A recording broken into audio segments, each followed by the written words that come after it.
Welcome to Mindful Monday, brought to you by Stockton Unified School District Mental Health and Behavior Support Services. This month, our topic is on mindful communication. Human beings are social creatures, and connecting with others is an important component of our overall well-being. Research has determined that when there is difficulty in basic communication, there is a decrease in human connection, which may lead to emotional and psychological problems.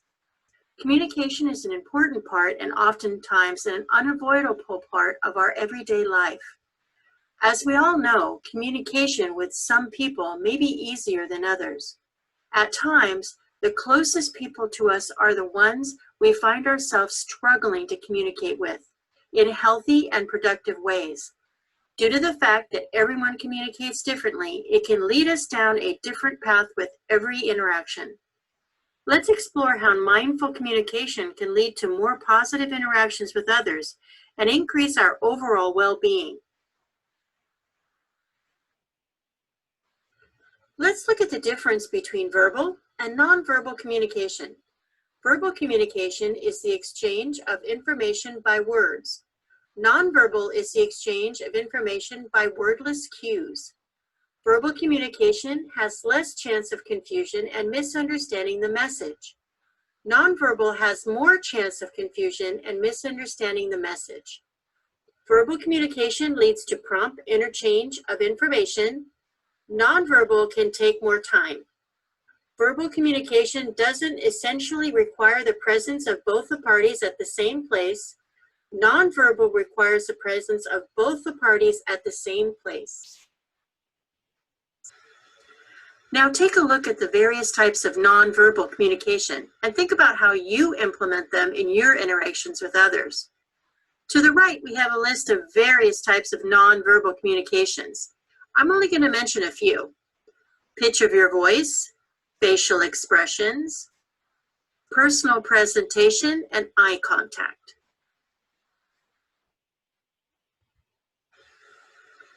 Now that you are familiar with the types of communication, let's look at the 4 forms of communication. Take a moment to think about which one you utilize most often and how effective it has been in your life thus far. Forms of communication.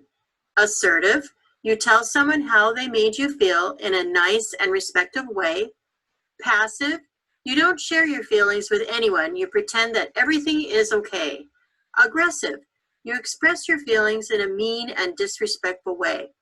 Passive aggressive, you don't share your feelings, but then you do something to get back at the other person. Outcomes of poor communication. Toddlers may have a temper tantrum. Children and preteens may become frustrated and lead to angry outbursts and shutting down. Teens may become a perfect storm at home, school, and in the community. Adults, emotional outbursts, physical aggression, shutdown, which may lead to broken relationships and isolation. 65% of divorced couples report poor communication was the #1 factor that led to their divorce. According to the Holmes report, poor communication in business annually costs $37 billion across the globe. Here are a few benefits of mindful communication. Improved decision-making, earlier warning of potential problems, increased productivity, stronger relationships, clearer messages, increased engagement, builds trust, and provides clarity and direction. Ways to improve mindful communication. Think before you speak. T, is it true? H, is it helpful? I, is it inspiring? N, is it necessary? And K, is it kind? Active listening is key when communicating with others and includes all of the following. Eye contact, avoiding distractions so the speaker knows you are paying attention.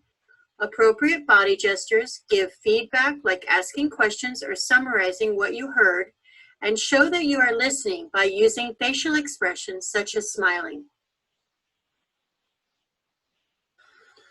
Try some of these positive body language techniques and see how they work for you. Head nodding shows patience and understanding. Maintaining eye contact shows interest and confidence.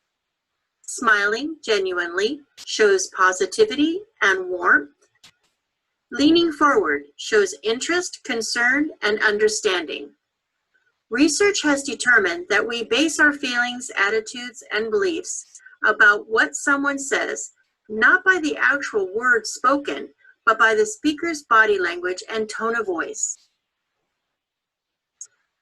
The 8 best tips for communicating with parents. Take all parents' concerns seriously.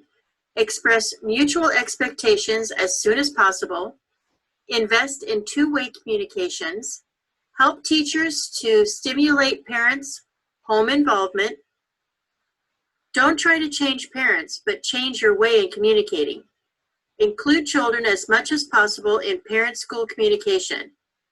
Communicate positive experiences. Respect children's needs and autonomy.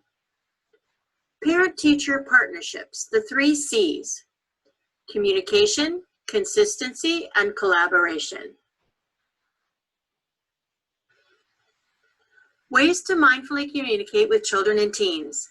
Define it. Discuss the nice voice or the strong voice inside of everyone, and how does that voice sound? Listen and validate.